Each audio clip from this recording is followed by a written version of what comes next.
Hi guys, welcome back to the channel. Thank you so much for joining me. Thank you for being so patient. I know the lighting isn't the best in here, which is crazy because I've got two windows back and front, but it still seems a little bit dark. I don't think it will help if I put the light on. I literally feel like, did that make a difference? Maybe. So, I am back to finish off another reading.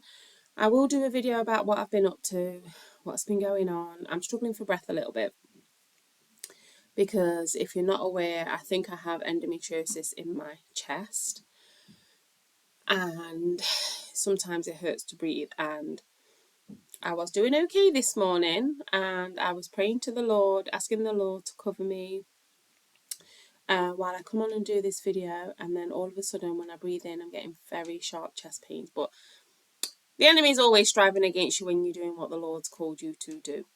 So praise the Lord for the breath.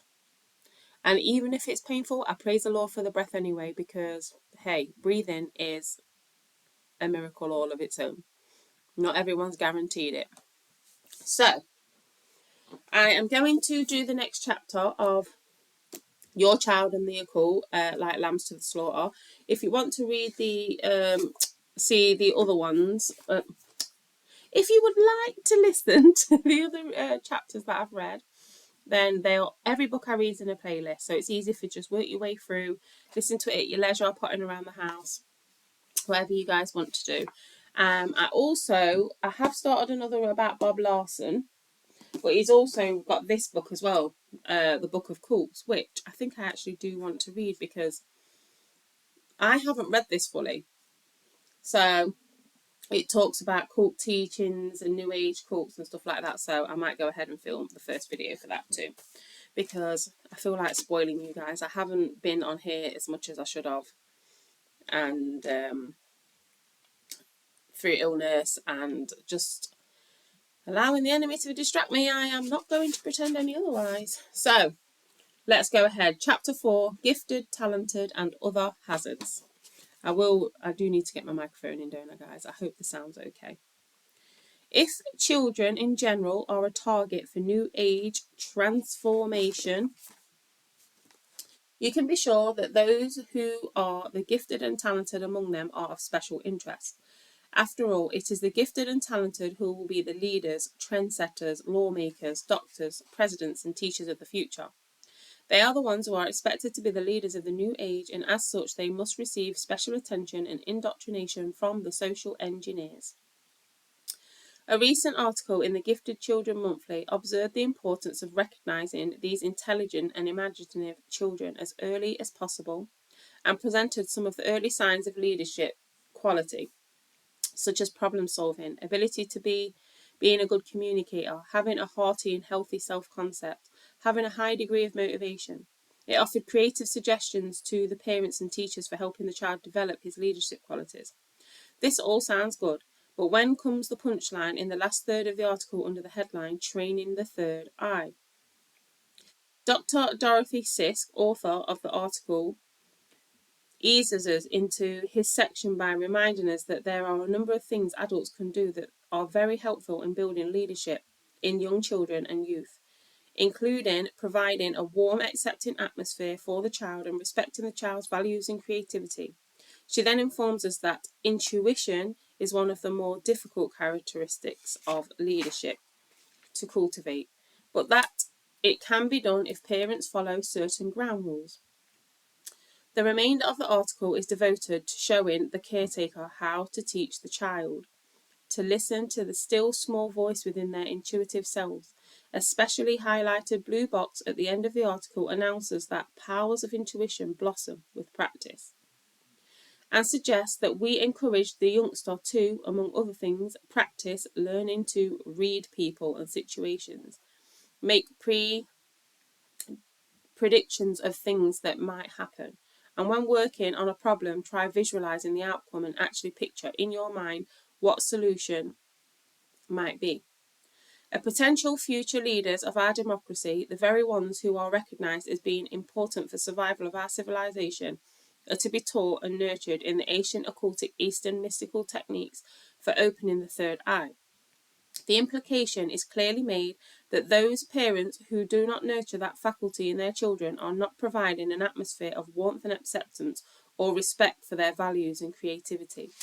You know, one thing about the occult, they love a word, they just love words, don't they? They love all these words that sound like they're helping you, but really they're just destroying you. Anyway. Dr. Sisk is quite influential in the world of education.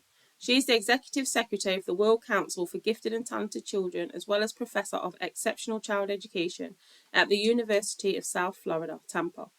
She is on the advisory board of Gifted Children Monthly and is also the author of a teacher's manual entitled Creative Teaching of the Gifted, published by McGraw-Hill in 1987. Dr. Sisk devotes an entire chapter of her book to the techniques of transpersonal education, although she has apparently refrained from using that term in her manual.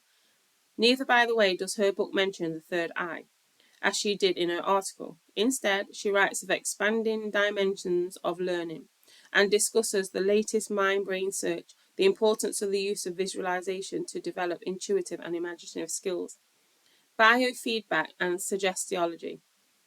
Her suggested activities for teachers using her manual include reading The Aquarian Conspiracy by Marilyn Ferguson and using the relaxation techniques suggested in this chapter. It's funny because when I was in the New Age and occult stuff, it's all that everyone kept going on is like ushering in the Aquarian age and all of that nonsense. And I didn't even know what that meant. I think it was just a time of enlightenment and being awake and helping other people to wake up and really just not understanding still how asleep you was. If you are not saved in the Lord Jesus Christ, you are dead in your trespasses and sins, and you are not awake. Right, the gifted in the front lines. They are unquestionably some very bright kids out there. According to an article in Newsweek, February 23rd, 1987, about 5% of students are considered gifted. Understandably, their parents want to provide the special education and attention that will help their child grow and develop his or her gift. While experts in the field are still in disagreement over the best way to handle exceptionally bright and talented children, one thing seems clear to me. Whatever the program chosen for the child, it should not be considered necessary for the educator to indoctrinate him into Eastern occultism, in order to develop his abilities. And yet, in many of the gifted and talented programs designed for these children, that is precisely what is happening. One of the places where transpersonal education frequently makes its first appearance in public schools is in the gifted and talented programs. This is, in fact, the perfect setting for transpersonal education, because the programs, by their very nature, are so open to experimentation. The same also holds true for classes for educationally or mentally handicapped students. Transpersonal educators have been known to introduce their occult programs as such classes in order to work the bugs out after they introduce it to their regular classes. Quoting as fact sophisticated theories about right hemisphere brain research, Prigogines, or Prigogines, sorry, I have no idea how to pronounce that, Evolving Universe, and Pribram and the Bones holographic models of reality. It's just like a word soup, innit? New Age educators like Barbara Clark in her teacher's manual, Growing Up Gifted, are telling us that the ancient wisdoms of Chinese, Hindu, Egyptian, and other age-old teachings are being validated by science. The trick now for the holistic educator is to make sure that the gifted and talented get the hang of it.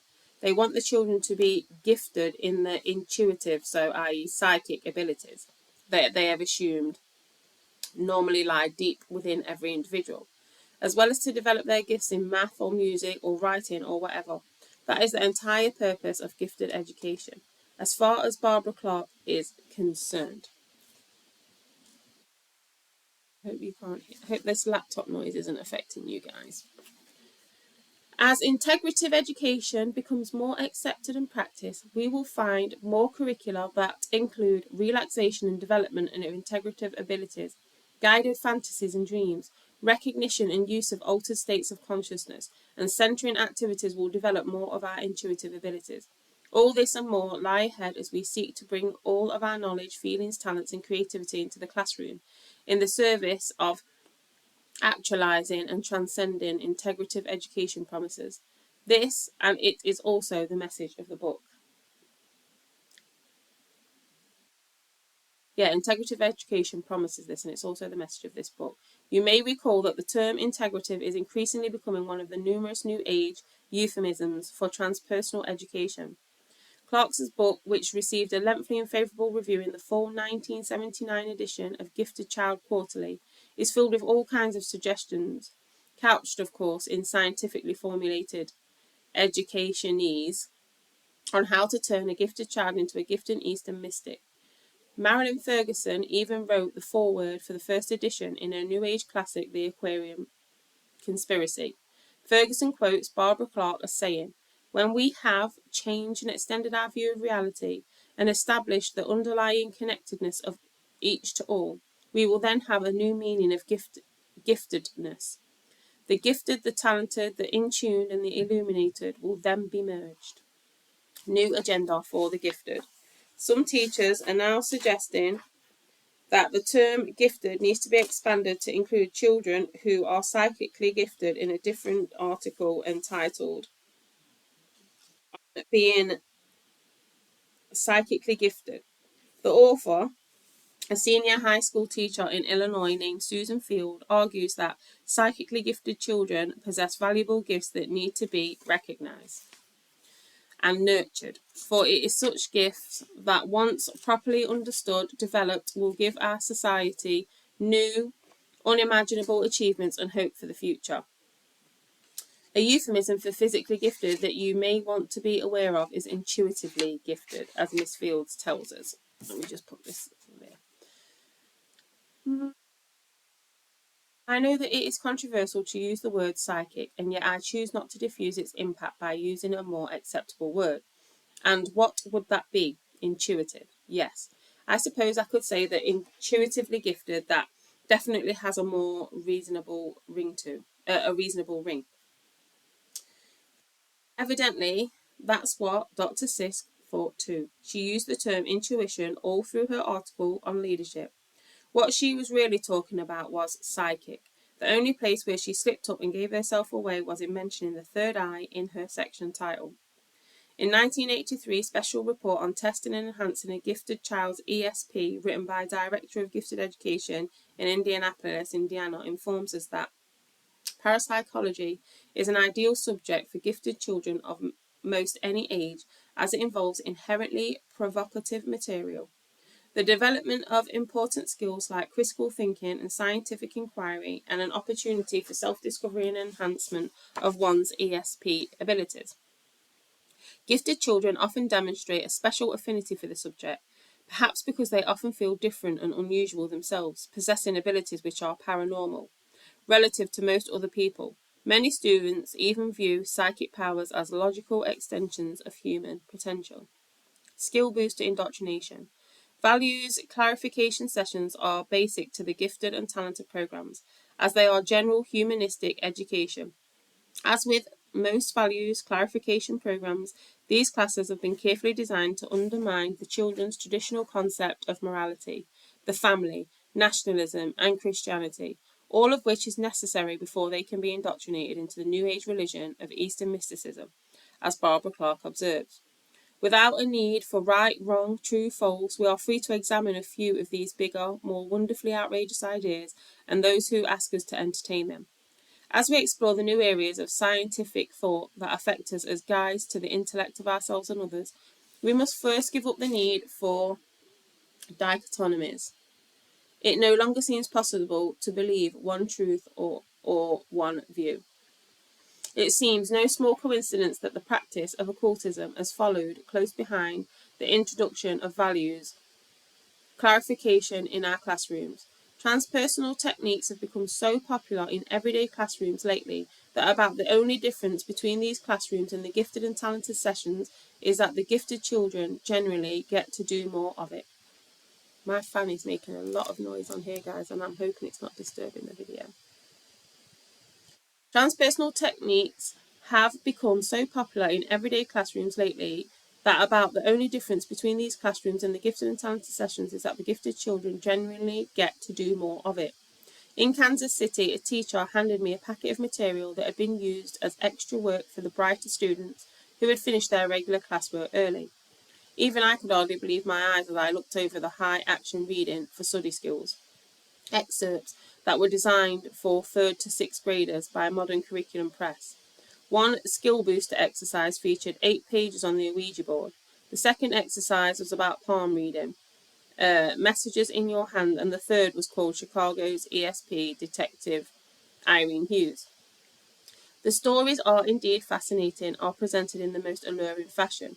Under the pretense of teaching children how to read, spell, and reason, the youngsters are being introduced to ancient forms of divination in such a way as to virtually guarantee that any semi-precocious child with half a bent for the mysterious will want to run out and explore those wonders for himself.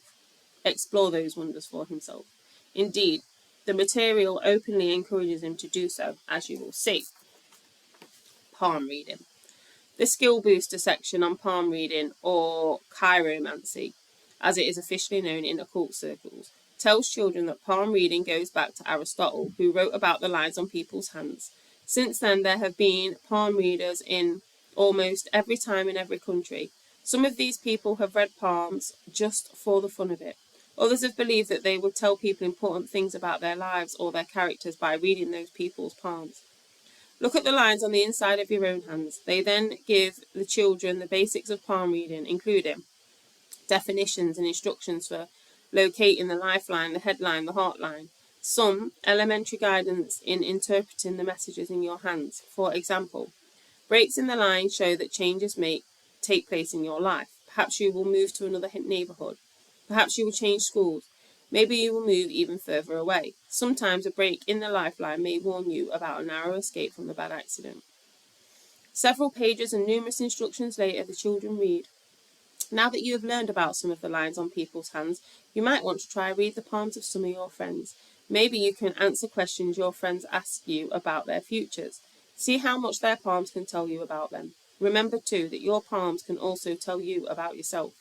The entire section, of course, is illustrated with pictures of gypsies reading the palms of amazed boys and girls, along with a picture of palm lines and all. Their instructions. Now that you have read about the messages in your palms, try to read the palm below. In the spaces, write a few sentences to explain what palm lines tell you about the person.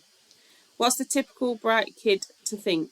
Obviously, if Aristotle and his own teachers are into palm reading, it must be all right. This lighting is really not good, is it, guys?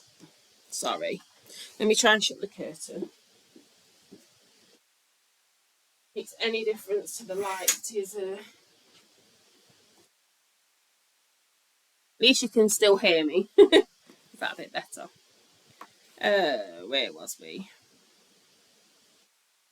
What's the typical bright kid thing? Obviously, if Aristotle and his own teachers are into palm reading, it must be all right. Unquestionably, the majority of palm readers and other fortune tellers are hardcore frauds, whose chief interest in palms is in seeing theirs crossed with silver. However, a certain number of individuals exist who can to some extent predict your future or inform you of your past or reveal your personality to you. As author and witch Raymond Buckland says, genuine mediumistic messages are sometimes given while the subject is reading the cards, examining the sitter's palm, etc. Psychic power or mediumship is the basis of the supernatural information given, but it is under the guise of fortune telling. By reading and encouraging children in the ancient and occultic art of palm reading, school teachers are opening the way for children to develop mediumship and psychic powers, practices which are soundly condemned by the Bible as trafficking with very real demon entities. As we shall see in a later chapter, yet such practices hold serious dangers from even a secular perspective, according to man, myth, and magic. Some people are so suggestible that they themselves may unconsciously bring about a predicted disaster. Therefore, a high-minded palmist will never foretell misfortune or death without very carefully qualifying the reading and showing how the tragedy may be averted. As much as this is a danger among adults who consult palm readers, how much more vulnerable will youngsters be if some low-minded, budding classroom palm reader predicts disaster or even death? At best, the practice of palm reading encourages and fosters superstition. At worst, from a secular perspective, it opens the child to the possibility of unconscious self-fulfillment of the prophecy. For example, a young woman marries the third man she meets with dark wavy hair because that's the one the reader said she would marry, only to find that this one major vice is wife beating when drunk, which is often.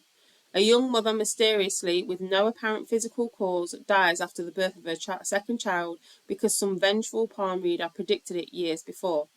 A young man commits suicide because the church bazaar palm reader tells him he has a short lifeline and that the great pain lies ahead.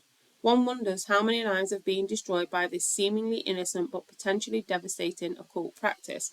I'm glad you mentioned that, because I was going to say it can be, when you dabble in fortune telling or divination, you can accept a false self-fulfilling prophecy. So be careful. There's life and death in the tongue, and you should not be consulting anybody in regards to divination. The Amazing Mrs. Hughes. During the week I was writing this chapter, 3 primetime shows featured the housewife psychic who helps the oldest rookie, Simon, and even Magnum solve their cases. And those are just the shows I happen to tune into. If from nowhere else, primetime TV fans are getting the idea that some cops are finding out that having a psychic around can be really helpful, despite initial disbelief and ridicule on their part. The gifted and talented children in Kansas City have known for a number of years now that certain police departments use psychics to find missing bodies and missing criminals. The psychic they've been introduced to via their special schoolwork is known as Chicago's ESP detective Irene Hughes, or the Amazing Mrs. Hughes. Have you ever heard about a detective that uses ESP, extrasensory perception, to solve cases? This is the story of a detective with a special gift. She has put that special gift to work to help police departments throughout the country. She has worked with the Chicago police for over 10 years, but all this does not make Irene Hughes special. Mrs. Hughes is special because she seems to have a gift for seeing things before they really happen. She says she has had this gift since she was a young child. It was passed on to her by her grandmother, a Cherokee Indian. Her grandmother was psychic, says Irene Hughes, and so is she. They talk about her amazing sixth sense, her ability to hold an object and tell all about the person to whom it belonged, an ability known as psychometry. And they quote Chief Jordan of the police department as saying, "I am certain that she has a special gift. This gift must come from somewhere. We do not completely understand it, but we're always happy to have her help." The police, the children are told, were amazed at the number of times she was correct. As the story concludes, the children are reminded that most psychics do not feel they are special people who deserve special favours, or that they should be famous, but they do want to be accepted and trusted. Unquestionably, there are people who are indeed possessed by the abilities ascribed to Mrs. Hughes. The famed Dutch sensitive Peter Herkus was frequently called upon by police to help solve murder cases. Gerard Croiset is another Dutch psychic who specialises in finding missing children in Holland.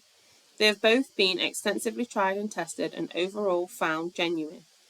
Though not infallible, who could possibly object to using occultists, or anyone else for that matter, to help police find a little murdered child? The information they provide can be uncannily accurate. The question we must deal with concerns the source of these abilities. If indeed these are merely neutral, latent abilities natural to kind and potentially of great benefit, then it would certainly be backward of us to object to their development and use. If, on the other hand, they are produced by spirit beings for the purpose of drawing us into a particular belief system, as the Bible clearly indicates, then we have a real problem on our hands. Those who consult the psychics and find much of their information reliable are more likely to accept other occult practices and philosophies espoused by these same occultists. Deuteronomy 13:1-3 speaks for itself. If a prophet or a dreamer of dreams arises among you and gives you a sign or a wonder, and a sign or a wonder comes true concerning which he spoke to you, saying, "Let us go after other gods, whom ye have not known, and let us serve them," Ye shall not listen to the words of that prophet or that dreamer of dreams, for the Lord your God is testing you to find out if you love the Lord your God with all your heart and with all your soul. The Bible tells us that Satan can disguise himself as an angel of light in 2 Corinthians chapter 11, verses 13 through to 15. He will do things for you that on the surface seem good and helpful. Satan knows perfectly well where one of his servants left the body of a little murdered child. He is perfectly capable of telling another of his servants, however sincere and innocent he or she may be, where he put the body. The Ouija board.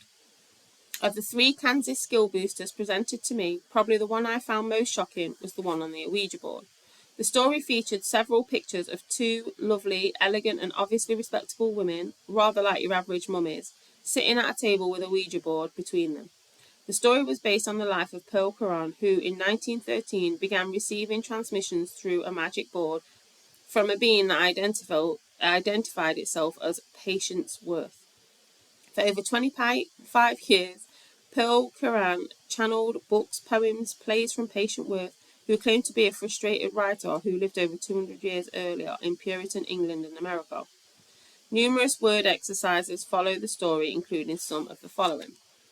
Patience Worth gave Mrs. Curran many step-by-step directions to follow to understand what patience meant. Mrs. Curran carefully followed every step to learn how many people can use a magic board at the same time. Follow Patient's step-by-step instructions listed below. What are the step-by-step instructions that children are to carefully follow? He, the proprietor of the neighbourhood toy store who sold it to her, told her that if 2 players sat quietly and concentrated very hard, the tiny triangle would move from letter to letter, spelling out words. The store owner also warned her that the board might sometimes behave in strange ways that made some people believe it had magical powers. Mrs. Curran, indeed, frightened by Patience Worth's first communication, but frightened as she was, Pearl Curran knew she would try to reach Patience Worth again. Part 2. On Magic Boards tells the children that now you can decide for yourself just how special Mrs. Curran's magic board really is. Of course, the children are told not everyone believed her story, but then again, the scientists who investigated her couldn't quite figure out how Mrs. Curran, with only 8th grade education, could suddenly write so beautifully and know so much about remote periods of history and archaic languages. But even though scientists may feel there is really no magic in a magic board, see how you feel about these ideas. Idea. Somehow there are people amongst us who hold the secret thoughts of those who died long ago. These thoughts are locked inside the minds of the living without them even knowing it. Things like magic boards help the living person unlock those thoughts from the spirits that are trapped within them. Idea. People living today have also had other lives in the past. Some of us can somehow remember these past lives. Sometimes a thought comes back to us in a sudden flash. We find that we seem to know about certain things before they happen. Perhaps again, magic boards can help a person get in touch with these past lives. Then the children have a whole page of Miss Curran and her friend playing with the board that they can colour and play detective with, followed by this. Notes on the spirit. Some people looked into the spirit world for their answer. They believed that even though people die, their spirits live on. The spirit, they said, is filled with all the dead person's thoughts and memories of life. Once a person's body has died, the spirit can't be seen or heard. Perhaps, however, the spirit can speak to the living through the magic board. They even tell the children you might have fun making your own magic board and trying it with a friend. There are many ways you can do it. They proceed to give easy-to-follow instructions on how to make a simple Ouija board and then ask a question and wait and see what happens. These ideas being presented to children are often fundamental doctrines and practices of the religion, Spiritism, also referred to as spiritualism in some circles. There are hundreds of spiritualist churches in this country. Some denominations even have their own seminaries for which they ordain ministers. The Handbook of Denominations in the United States mentions that while spiritualism is properly known for its mediums, seances, clairvoyance, Ouija boards, table tipping, spirit rappings, and conversations with the dead, spiritualism indeed has a genuine religious basis and connotations, as well as psychic experiments. In presenting these ideas in the manner in which they have, as well as in their promotion of the use of the Ouija board, a recognised tool of many spiritualists, the religion of spiritualism is thereby being promoted in school materials. Nothing to play with. Because the Ouija board is manufactured by Parker Brothers and sold in toy stores next to Monopoly and Scrabble, many people have assumed that it's merely a fascinating and mysterious toy. Nothing could be further from the truth. The Ouija is truly an ancient device that has existed in many parts of the world for centuries. 3rd century Rome and Egypt, ancient Greece, China as far back as 500 BC, 13th century AD, Mongols and even North American Indians all had a form of Ouija for the express purpose of contacting the spirits.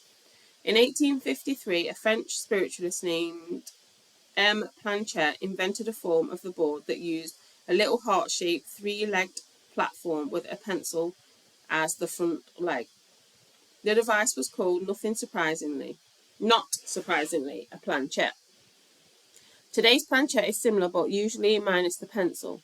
In 1892, a US patent was issued to an inventor named Elijah J. Bond for a Ouija board, but he was soon bought out by an enterprising Presbyterian named William Fuld, who, on the advice of the Ouija board, founded the Southern Novelty Company in Baltimore, Maryland. The name of the outfit was eventually changed to the Baltimore Talking Board Company. Their product, the Oriole Talking Boards, they were also known as Magic Talking Boards and the Mystifying Oracle. The name Ouija, according to Fuld, who christened it, is simply derived from the French ou to yes and German ja to yes. So what we have here is the yes board. Yes to what is the question worth serious consideration, especially since some occult traditions hold that demons and other undesirable entities cannot fully operate in a person's life unless explicitly invited or welcomed. Yes certainly implies some form of welcome to me. According to Fuld and Bond, the board itself suggested the name. The modern Ouija board is a fairly simple device in of itself. It consists merely of a small planchet and a smooth board on which are printed the letters of the alphabet and the numbers 0 to 9, and the words yes, no, and goodbye. In a photograph of the board dated 1935, it's interesting to note that the board was left facing crescent moon and star, known as the Satanic Crescent, adjacent to the word no, and a 5-pointed star inside a circle, reminiscent of the pentagram in the bottom right-hand corner. They did away with the star in later versions. In the spirits.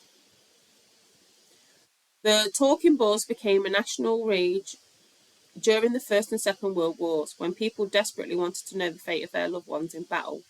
Spiritism has traditionally experienced revivals during times of war and other catastrophes. It's also become fashionable among the ladies to employ the board as a parlour game during the early 1900s. That's all the ever alert IRS needed.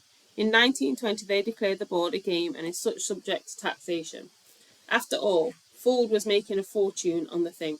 By 1920, he had sold over 3 million of them. The case went to court. Never mind that attorney, Alan Fisher, contended that the Ouija is a form of amateur mediumship and not a game or sport. Never mind that the attorney, Washington Bowie, said the board was a medium of communication between this world and the next. Never mind that for thousands of years, varying forms of the board have been used for just that, contacting the other side. Never mind that numerous occultists, as well as some of the better informed mental health professionals, have repeatedly asserted that there are serious potential dangers in using the Ouija board, not least of which are demon possession and insanity. Never mind that use of the Ouija board was known to result in developing psychic faculties and has on numerous well-documented occasions provided information, as in the case of Miss Curran. That could not possibly have been known to her or her board partner, subconsciously or otherwise. All the above points were deemed basically irrelevant by the IRS. If a growing number of socialite dimbats, as some were so rudely want to refer to them, were amusing themselves in their parlours with it, This was therefore ipso facto a game. The court decided to agree with the IRS on this one, and so the Ouija board officially became a mere game. But the simple fact is that a Ouija is not a neutral device, nor is it a toy. It's a dangerous, spiritistic tool designed to contact spirit beings and develop psychic abilities. During the occult revival of the 1960s, the board again soared in popularity to the point that in 1966, Parker Brothers bought the rights to the Ouija board and moved its production, intriguingly, to Salem, Massachusetts. They sold over 2 million boards the first year, outselling Parker Brothers' traditional all-time favourite, Monopoly. The movie Exorcist sparked a new flurry of interest in the board, primarily among girls aged 11 through 18, who were curious about what a Ouija really could do. Over 10 million Ouija boards have been sold, which means that potentially 20 million Americans or more have played with it. And since Shirley MacLaine has made the channeling routine popular once again, you can be sure that businesses continue to be brisk. Demons in disguise. Despite the fact that a Ouija board is sold in virtually every toy store in America, and I've recently seen it in a store, in some Hallmark card stores, even occultists are often not blithe about recommending its use. While some occultists do indeed swear by the device, so Manly P. Hall, one of the world's foremost occult historians, says this about the Ouija board. The Ouija board, driven from most of civilized countries of the world, is a psychic toy that has contributed many tragedies to man's mortal state. Automatic writing, an advanced form of Ouija, a weird, fascinating pastime, may end in a wide variety of disasters. He who listens too often to the whisperings of the spirits may find his angels to be demons in disguise. Man should leave alone these forces which may only lead to madness. The famous English medium Ena Twigg warns, I know many people who are fascinated with psychic phenomena, but I would caution them to avoid these trifling and sometimes absurd ways of making contact, which are extremely dangerous. The table tilting, Ouija boards, alphabet experiments with glasses, I beg you. The Donning International Encyclopedic Psychic Dictionary defines the Ouija board and then adds, a dangerous tool when used by one not well grounded in psychic sciences and knowledge of the beforehand preparation. When used as a game for those unfamiliar with psychic turning, it's been known to draw the inferior entities to move the indicator. This inferior entity fools the user and can lead to dangerous physical phenomena. Stoker Hunt, in his secular book Ouija, The Most Dangerous Game, presents extensive and sobering documentation and case histories dealing with the dangers of experimentation with the Ouija board, but then proceeds to give instructions on how to use it if you still think you really want to. However, he repeatedly cautions, even those people who swear by the board warn that Ouija is not a pastime for minors, not youngsters, not teenagers. Fear of possession. One of the most frightening potential dangers of using the Ouija board is that of possession by demonic spirits. Alan Vaughan is an author and psychic researcher, articles editor of Psychic Magazine, and contributor of a chapter on psychic sensitives for Edgar D. Mitchell's book Psychic Exploration. He wrote a chilling personal account of his terrifying possession by an evil spirit which entered him while he was experimenting with the Ouija board. The experience was all the more startling to him because of the fact that at the time it occurred, he did not even believe in spirits. He does now. He notes, by the way, that one of the interesting side effects of his possession, of which he believes he eventually divested himself, was the development of psychic abilities. The experience launched him into a full-time study of parapsychology. It was fear of possession that motivated a band of English spiritualists to ban the sale of Ouija boards.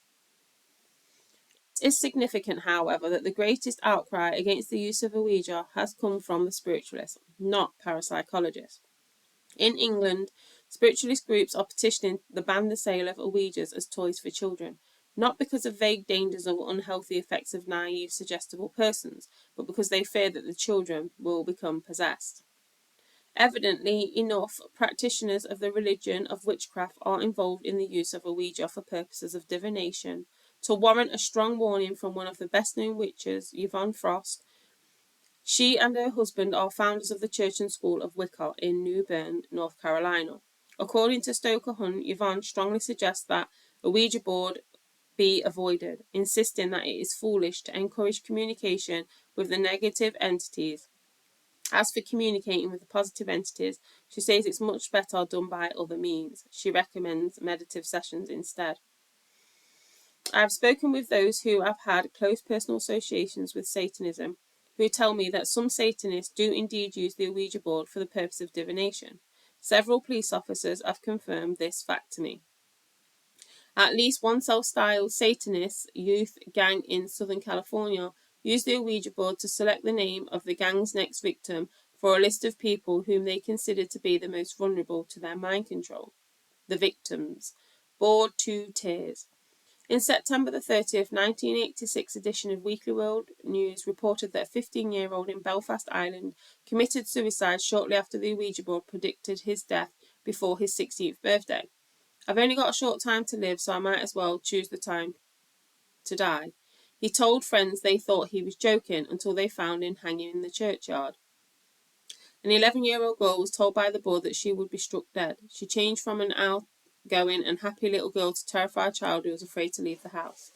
Her grades dropped to falling, she lost weight, she showed signs of paranoia until eventually, after a lot of visits, heartache and considerable expense, the psychiatrist was able to cure the child of the dread that had scarred her youth. A 15-year-old girl working the board with her mother was instructed to murder her father so that her mother could marry a handsome young cowboy. She killed him. Despite the fact that the board had told them that they would get away with the crime, both went to prison. A Christian child wrote to me from Union Lake, Michigan, to tell me that a girl at school has a Ouija board. She was asking some girls at school to go to the graveyard and contact ghosts. I said they were demonic and I was ridiculed. I'm only in the 6th grade, so are they. In Miami, Florida, an entire military school, the Miami Aerospace Academy, went berserk in October of 1979 after a teacher conducted an experiment with an Ouija board in the science class. According to a police officer, as reported in October 26, 1979, issue of the New York Times, teachers and students were running around, tearing up things, ripping doors off hinges, kicking holes in walls. One student put his hand through a window. The teacher who had conducted the Ouija experiment said that the game got out of control. Everybody just got carried away, and it was a riot. There were girls screaming, and there was a spirit inside the board. The girls were screaming that there was a spirit inside the board. There's no way of knowing how many murders and suicides, as well as cases of insanity and mediumistic psychosis, have been produced by a Ouija, not only in adults but vulnerable children. And yet all the documentation and case histories do not seem to be enough to convince certain school districts of the deadly nature of the game. The game's up. In April of 1987, it was invited by several mothers to testify at a school board meeting in Ontario, California, concerning the occult nature and dangers of the Ouija board. It seems that a certain 6th grade teacher kept a Ouija board in his class for voluntary use during recess on rainy days. When a concerned mother requested removal of the board on the grounds that it was a dangerous occult tool, the teacher adamantly refused to remove the Ouija from his class and promptly consulted his attorney to make certain that his civil rights were not being violated by the outrageous request. After extensive publicity, the school board was eventually pressured into conducting public hearings. The teacher at this point generously decided to consider a compromise. He said he would be willing to remove the Ouija board from the classroom if the true believers would sign a pledge not to meddle with the curriculum or classroom instruction of any teacher for purposes of propagating a particular set of theological precepts. My pledge that I once signed is no more than a law requires of these people to do, not to meddle religiously in the affairs of the public school and its instruction, said this educator in another article. His opinion of the committee that temporarily suspended the Ouija until a formal decision could be made. And the parents who questioned his wisdom was quoted in the local paper as follows. A real dumb move. They're succumbing to the shouts and shrieks of these people. It's like waving a white flag in front of these Iranian fanatics dressed in Christian guise. Those statements paint a staggeringly clear picture of the almost incomprehensible arrogance, hypocrisy, and convoluted logic, evidenced by a growing number of educators. Today, who seem to be operating under the mistaken assumption that our children belong to them. These parents were not seeking to impose their religious beliefs on teacher or anyone else in that class. They were not demanding that Bible trivia be offered instead of the Ouija board. They were doing was requesting the removal of the device, long unmistakably associated with the practice of spiritualism and the occult. They were not seeking the imposition of their Christian beliefs in the classroom, as this teacher implied. They were merely demanding that he cease from propagating his own religious practices. Despite receiving over 96 pieces of documentation from concerned parents, teachers, police officers, and ministers, totaling more than 500 pages, some of which included the above materials, plus dozens of other quotes and excerpts from a wide range of sources, including parapsychologists, psychiatrists, counselors, psychologists, and assorted occultists. The Ontario School Board Committee was unable to come to the conclusion that the Ouija board was either occultic or potentially dangerous to the children. The materials presented were told in their written conclusions dated June 15, 1987, were not verified by empirical research data, and therefore the committee does not make a judgment on this issue. I would venture that the evidence was quite sufficient. My guess that it was not lack of empirical evidence that kept the committee from declaring the Ouija board occultic and dangerous, and thereby banning it from their classrooms, but rather that, as reported by Marianne Aiken in the Daily Report, banning a Ouija board would lead to a series of continuing demands for prohibition of other games or instructional material. As one pro-Ouija mother warned in a statement to the trustees that they may have been more revealing than she intended. They, the anti-Ouija parents, might also seek to ban other occult equipment, studies and holidays. If the game in question had been Bible trivia, there would have been no question whatever concerning the teacher's alleged violation of his First Amendment rights. The teacher, defending his right to keep such a religiously biased game in his classroom, would have been laughed out of the hearings if he passionately proclaimed that his rights as a teacher were not being violated because he had been asked to remove it. Nor would his students have been led in a discussion as to why they had been cheated out of their freedom of choice. Christian teachers and children have no choice concerning the open practice or discussion of their beliefs in public school. The same rules should apply to spiritualists, New Agers, and other occultists. And that's true. They should be, but they won't be. Because people fight hard against the truth. They don't like to listen to the truth. So the truth is always going to be squashed or try to make like it's a lie, like, you know, you are being lied to or manipulated to think these things, and it's ridiculous. And obviously I homeschool my kids. Well, my son's actually about to start college, but